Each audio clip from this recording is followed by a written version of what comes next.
Friends, हमारे देश में एलएलबी करने और बार काउंसिल ऑफ इंडिया से प्रैक्टिसिंग लाइसेंस लेने के बाद हमें यह हक मिलता है कि हम एडवोकेट बैंड को पहन सकें। यह एडवोकेट बैंड न सिर्फ हमें एज एन एडवोकेट रिप्रेजेंट करता है, बल्कि हमें यह भी हक देता है कि हम भारत के वेरियस कोर्ट्स में एज एन एडवोकेट कानूनी कार्यों को कर सकें। हमारा एडवोकेट बैंड जो कपड़ों के 2 पट्टियों से बना हुआ होता है और ऊपरी सिरे पर जुड़ा हुआ होता है। तो क्या आप जानते हैं कि हमारे इस एडवोकेट बैंड के यूनिक डिज़ाइन के पीछे कारण क्या है और यह डिज़ाइन किस चीज़ को रिप्रेजेंट करता है या फिर किस बात को रिप्रेजेंट करता है? तो इस एडवोकेट बैंड के बनने के पीछे की जो कहानी है वह इंग्लैंड से जुड़ी हुई है। सबसे पहले ओल्ड इंग्लिश कोर्ट के बैरिस्टर इन लॉ ने इस एडवोकेट बैंड को अपनाया था, और चूंकि भारत उस समय ब्रिटिश एम्पायर के अंडर में था, इसलिए भारत के बैरिस्टर्स ने भी इसी एडवोकेट बैंड को अपना लिया। और अब कानून के मुताबिक अगर आप प्रैक्टिसिंग लाइसेंस ले चुके हैं और भारत के किसी भी कोर्ट में आपको प्रैक्टिस करना है तो इस बैंड को पहनना आवश्यक है।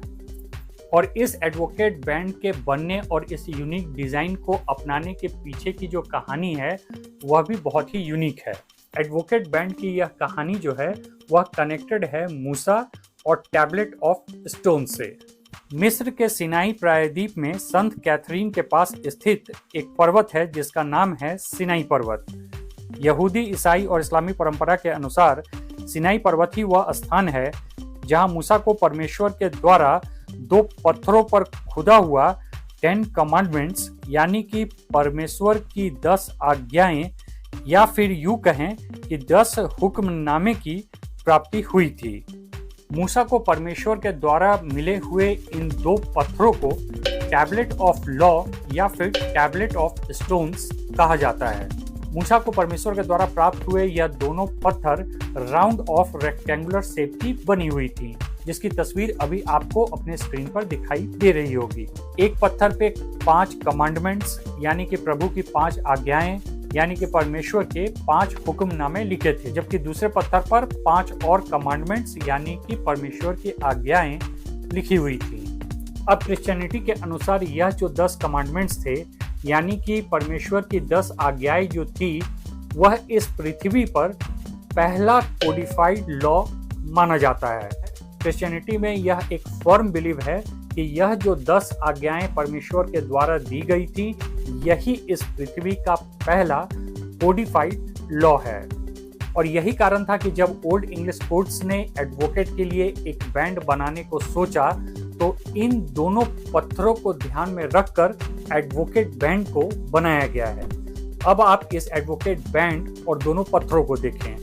एडवोकेट बैंड की जो दोनों पट्टियां हैं वह रिप्रेजेंट करती हैं टैबलेट ऑफ लॉज को या फिर कहें तो टैबलेट ऑफ स्टोन्स को।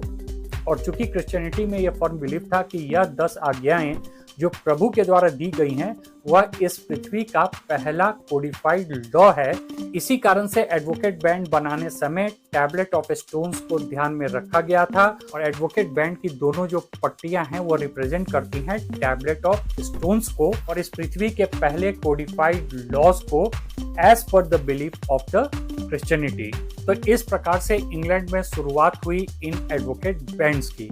और चूंकि भारत उस समय ब्रिटिश का गुलाम था, इसलिए इंग्लैंड में बैरिस्टर्स के द्वारा अपनाए जाने वाले इस एडवोकेट बैंड के बाद भारत के बैरिस्टर्स द्वारा भी इन एडवोकेट बैंड्स को अपना लिया गया। आज़ादी के बाद भी बार काउंसिल ऑफ इंडिया के द्वारा इसी एडवोकेट बैंड को कानूनी मान्यता दे दी गई है, जिसे हम आज भी कोर्ट में प्रैक्टिस करते समय पहनते हैं। तो आशा करता हूँ आपको मेरा यह वीडियो पसंद आया होगा और इन्फॉर्मेटिव लगा होगा। Thanks for watching.